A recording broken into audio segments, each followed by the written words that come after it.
যেনারা বাহির সাইডের গেটের ডিজাইন করতে চাচ্ছেন কিংবা লোহার গেটের ডিজাইন করতে চাচ্ছেন, আমার এই ভিডিওটি দেখলে আপনাদের অনেক উপকারে আসবে।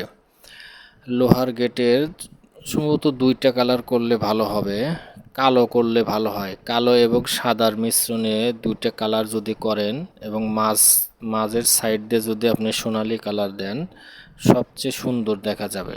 আপনারা স্ক্রিনে যেটা দেখতে পাচ্ছেন ভিডিওতে, গেটে আপনার কালো ফুল গেটটা হয়েছে কালো এবং বর্ডারগুলো আপনার সাদা এবং মাঝে একটা সোনালী কালার দেওয়া আছে।